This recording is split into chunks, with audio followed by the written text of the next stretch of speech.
আসলে কলা ভবনে গেল না এরশাদ সাহেবের কন্ট্রোল রুমে ঢুকলো, এটা কি আমার পাহারা ছিল? ছিল।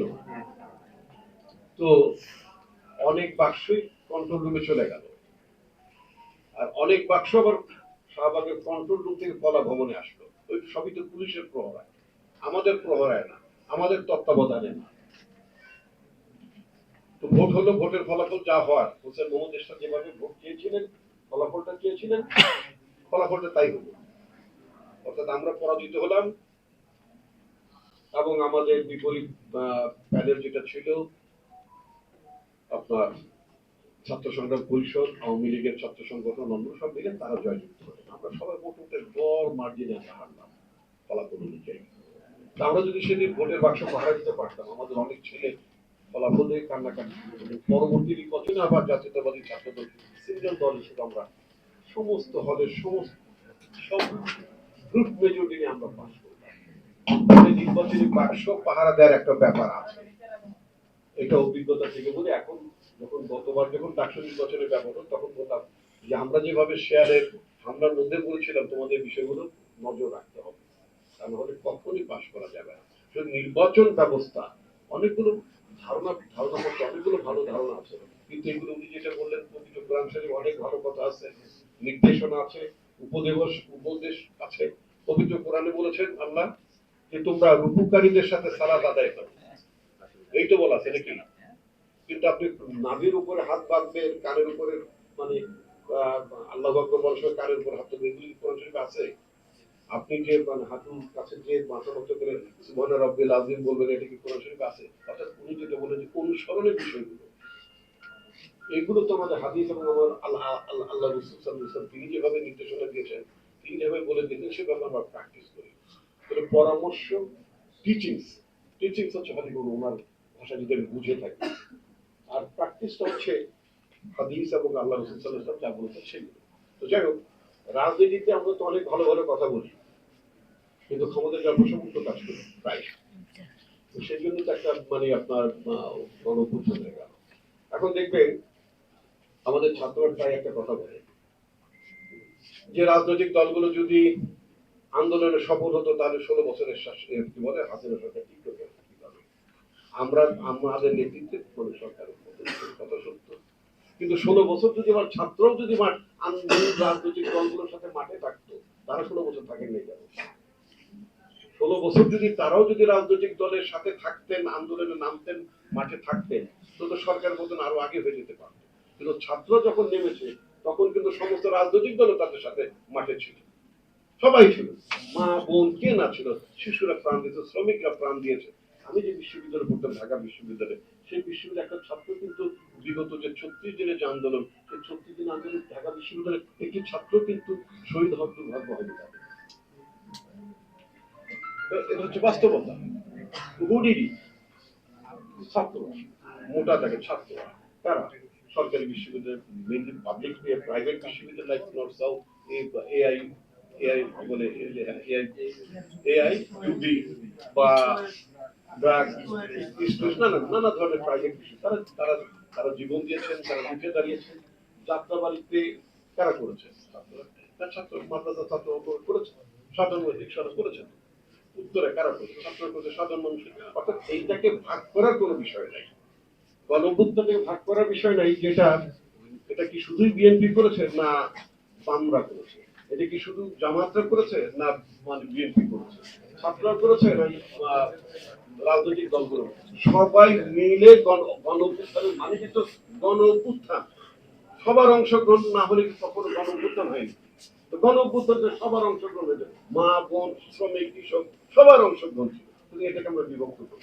হ্যাঁ, আবার এই আন্দোলন আরো আগে যেত যদি রাজনৈতিক দলগুলোর নামে কতিপয় ব্যক্তি যদি হাসিনার পাতানো খেলায়, বিজেপি এর পাতানো খেলায় যদি তারা যদি অংশ না নিত, যে রাতারাতি অনেকগুলো দল করে ফেললো শেখ হাসিনা, দামি দামি অফিস বানিয়ে ফেললো, আপনাদের সাংবাদিক আপনার তাদের নিউজ কভার করতে দিয়েছেন, কি করে বলে?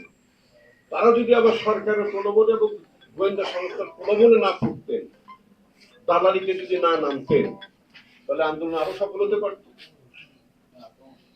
এখন ওই যে পরে এখন একটা কথা আছে যে 5ই আগস্টের বিপ্লবী এবং 5ই আগস্টের পরবর্তী বিপ্লবীটা এক জিনিস না, নাকি? মুসলমান এবং ন মুসলমান দুটো শব্দ আছে। খাঁটি ন মুসলমান হলে খুব ভালো কথা, আর মুঘলধারী ন মুসলমান তো আরো বিপজ্জনক, নাকি?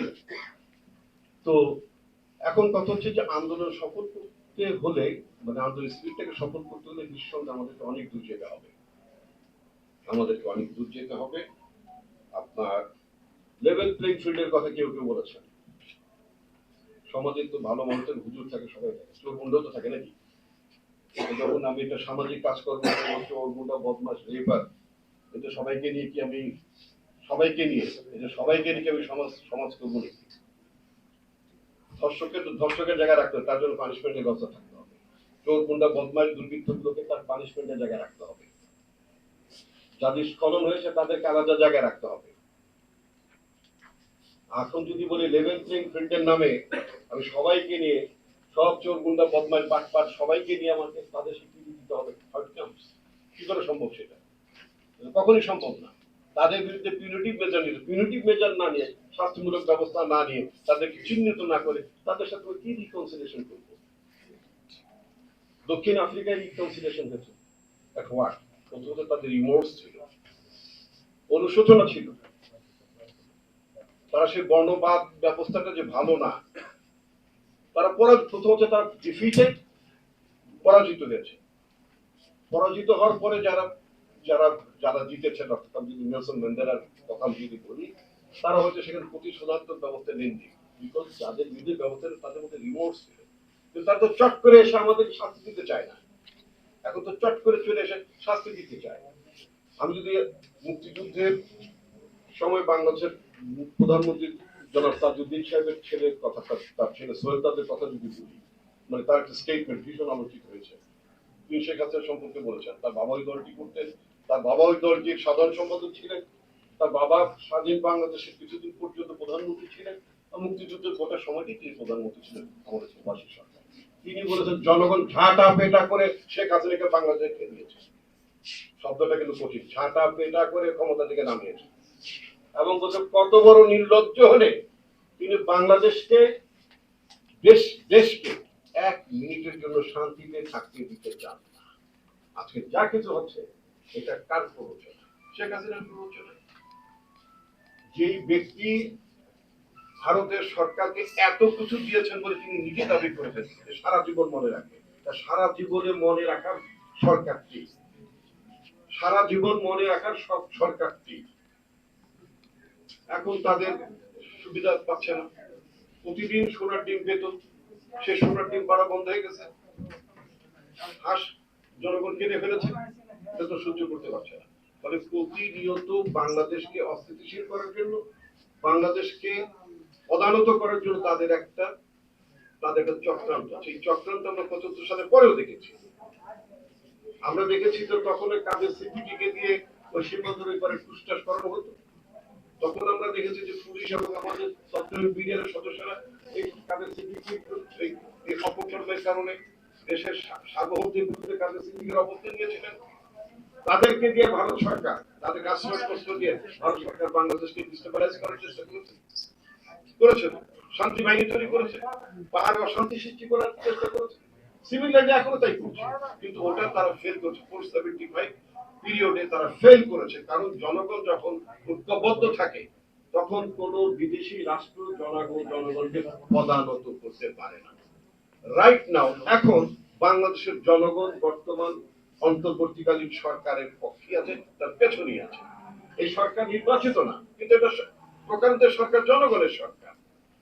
জনগণের সরকারের ইংরেজিতে বলে by the people, of the people, for the people. এই সরকার তো জনগণের সরকার, কারণ জনগণের সরকারকে চেয়েছে, জনগণের সরকারকে দেখতে চায়। জনগণের সরকারের মধ্যে আপাতত আমাদের যে সম্ভাব্য যে ষড়যন্ত্র আমাদের বিরুদ্ধে করা হচ্ছে, আমাদের জাতির জন্য যা ঝুঁকি আছে, আমাদের জাতির উপরে যে বিপদটা চাপার আশঙ্কা আছে, সেটাকে প্রতিরোধ করার জন্য সরকারের পেছনে তো জনগণ তাদের পেছনে ঐক্যবদ্ধ আছে। সুতরাং এটা একটা বড় মাপের শক্তি আমাদের জন্য। কিন্তু সরকার প্রধানত দায়িত্ব নিঃসন্দেহে নির্বাচন করা, কারণ নির্বাচন থেকে সমস্ত সংকটের উদ্ভব হয়েছে। বাংলাদেশ যদি 15 বছর ধরে যদি 15 বছর 3টা টার্মে যদি একটা ভালো নির্বাচন হতো, জনগণ যেভাবে নির্বাচন চায়, জনগণের দ্বারা যদি সরকার গঠিত হতো, সরকার তো জনগণের দ্বারা গঠিত হওয়ার কথা, বাইরে পিপুল মালিকা তো জনগণের দ্বারা হতো না। গত সরকার কিন্তু জনগণের সরকার ছিল না, জনগণের সরকারকে নির্বাচিত করেনি। সমস্ত সংকটটা, সমস্যাটা জনগণ এই আগের সরকারকে মনে করতো এটা দখলদার সরকার। তো এই দখলদারিত্বের অবসানের জন্য কি দরকার? নির্বাচনী ব্যবস্থার পরিবর্তন দরকার। তো নির্বাচনটা ভালো নির্বাচন ধরলাম পরবর্তী নির্বাচন একটা ভালো নির্বাচন হলো, ভালো নির্বাচনের অর্থাৎ জনগণ ভোট দিল, ঠিক মতো ভোট হলো, মেজরিটি পার্টি ক্ষমতা আসলো। তো তাদের আচার আচরণ আখলাকে যদি পরিবর্তন না ঘটে, তাহলে একটা ভালো নির্বাচন শুধুমাত্র একবার জন্য একটা ভালো নির্বাচন দিলে কি হয়ে যাবে?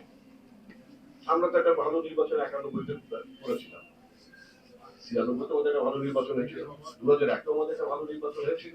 কিন্তু ওই যে বললাম, আমাদের দেশে আবার একটা 111 হয়ে গেল। এটা তো ইন্ডিয়াই করো না, এই 111। তো এই ধরনের পরিস্থিতি যাতে তৈরি না হয় তার জন্য আমাদের কিছু স্ট্যান্ডার্ড অপারেশন প্রসিডিউর থাকতে হবে, যে আমরা কিভাবে রাজনীতি করব, কিভাবে আমরা আমাদের রাষ্ট্র ব্যবস্থা পরিচালনা করব। এগুলো এগুলো তো ঠিক করতে হবে, সেই ঠিক করাটাই হচ্ছে সংস্কার। আর যে সংস্কারের কথাটা বলা হচ্ছে, সংস্কার তো হঠাৎ করে এই যে গণঅভ্যুত্থানটা হয়নি, গণঅভ্যুত্থানের পরবর্তীতে তো সংস্কারের ভাবনাটা শুরু হয়নি। পুরো সংস্কারের ভাবনাটি শুরু হয়েছে 2016-17 সাল থেকে। আমাদের দলের তরফে আমাদের পার্টির তিনি বলেছেন যে 2 মেয়াদের বেশি প্রধানমন্ত্রী দায়িত্ব পালন করবেন। তিনি বলেছেন যে জগন্নাথ রাষ্ট্রপতি রাখা দরকার। তিনি বলেছেন রাষ্ট্রপতির ক্ষমতা বৃদ্ধি করা দরকার, রাষ্ট্রপতি প্রধানমন্ত্রীর মধ্যে ক্ষমতা থাকা দরকার। তিনি বলেছেন দ্বিকক্ষ বিশিষ্ট পার্লামেন্টের কথা ভাবতে হবে। এগুলো তো সবই প্রস্তাবনা। এরপরে রাজনৈতিক দলের মাতাবেরা, অপরাপর সব রাজনৈতিক দল, তারা সবাই মিলে বিএনপি সহ ওই 10 দফা থেকে এটা বৃদ্ধি এটাকে আরো পরিষ্কৃত করে আলটিমেটলি 31 দফায় গিয়েছে। আমাদের দলের তরফ থেকে বলা হয়েছে যে 31 দফা ইজ নট দা কি বলে লেটেস্ট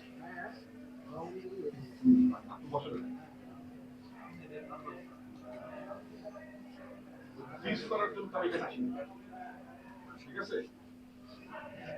এগুলো এতগুলো পয়েন্ট এগুলো আলোচনা না করে